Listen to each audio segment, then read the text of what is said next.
अस्तित्व अधिकारों और न्याय से जुड़ा हुआ मामला है।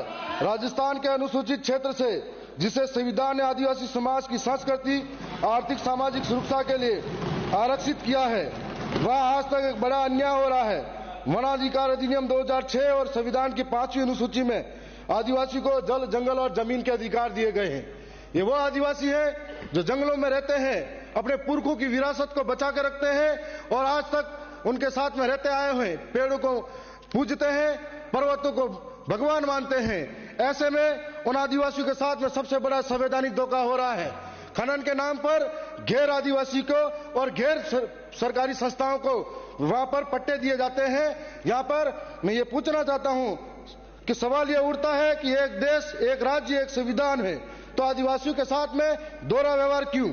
जब खनन कंपनी को जंगल की भूमि देने की अनुमति दी जा सकती है, तो आदिवासियों को वनाधिकार के पट्टे क्यों नहीं दिए जा सकते? जब गैर आदिवासी पूंजीपति को खनिज दोहन की छूट दी जा सकती है, तो वनों के असली रक्षक आदिवासी को जंगल से बाहर क्यों निकाला जाता है? मैं ये कहना चाहूंगा कि हाल ही में कई ऐसी कंपनियां हैं जिनको, जैसे अडानी ग्रुप के नाम पर जो सोने की खाने निकली जाएगी, मेरे विधानसभा के अंदर राटेड़ी, डगोचा, अमलुआ ऐसे गांव हैं जहां पर सोने की खान के नाम पर अवाप्त करने की बात चल रही है। दूसरी ओर बांसवाड़ा के अंदर पावर प्लांट के नाम पर जमीन छीनने की बात की जा रही है। आखिर हमारे आदिवासियों के साथ में ऐसा द्वेषतापूर्ण अन्याय क्यों? एक पेड़ मां के नाम, दूसरी ओर आदिवासियों के जंगल अडानी वेदांता ग्रुप के नाम। अनुसूचित क्षेत्र में आदिवासियों के वनाधिकार पट्टों को त्वरित वितरण किया जाए, ये हम आपको कहना चाहेंगे। आदिवासी भूमि पर बाहरी कंपनियों द्वारा खनन गतिविधि को तत्काल प्रभाव से रोका जाए।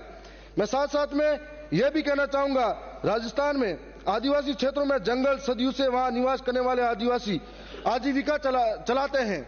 उनकी संस्कृति, परंपराओं और अभिन्न है, परंतु वन भूमि के प्रशासनिक नियंत्रण और बाहरी दखलंदाजी के कारण यह जंगल धीरे धीरे कमजोर होते जा रहे हैं। मैं यहां सरकार से कहना चाहूंगा कि आप ये जंगल जो वन समितियां हैं सीधे उनके द्वारा संचालित हो और वन समिति को दिया जाए।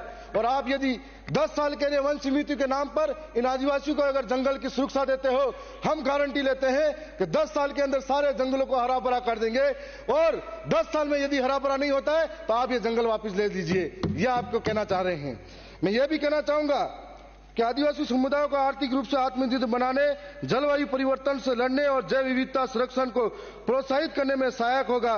साथ ही इनसे वन संसाधनों के अवैध दोहन और अतिक्रमण पर भी प्रभावी नियंत्रण होगा।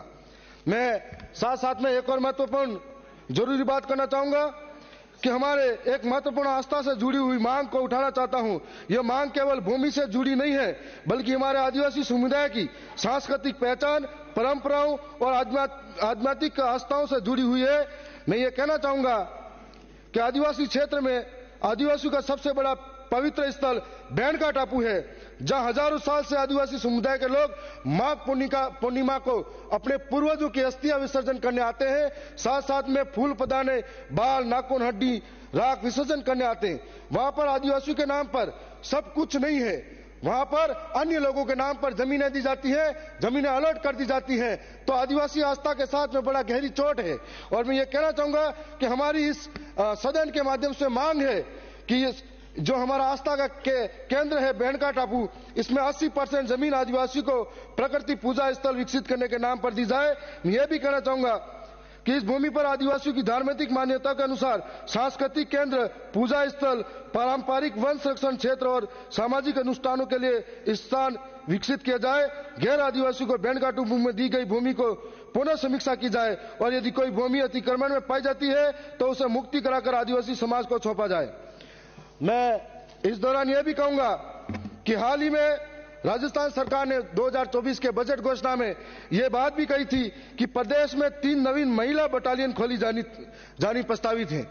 यदि ऐसा है तो भील, कालीबाई, कलासुआ का संबंध दक्षिणी राजस्थान से है। दक्षिणी राजस्थान की कानून व्यवस्था को मद्देनजर रखते हुए आपसे विशेष अनुरोध है कि भील, कालीबाई, कलासुआ का नाम से दक्षिणी राजस्थान में बटालियन खोली जाए, जिसमें अनुशासन बढ़ेगा, कानून व्यवस्था बढ़ेगी। मैं एक और जिक्र करना चाहूंगा कि हाल ही में हमारे विधानसभा में एक चर्चित नाम आता है सुशीला पारगी क्रिकेट के खेलने के नाम पर, और वो भारत के क्रिकेट के भगवान कहे जाने सचिन तेंदुलकर जी ने भी उसको ट्वीट किया था। तो मैंने सदन विधानसभा की में कार्रवाई दिनांक 5 फरवरी प्रातः 11 बजे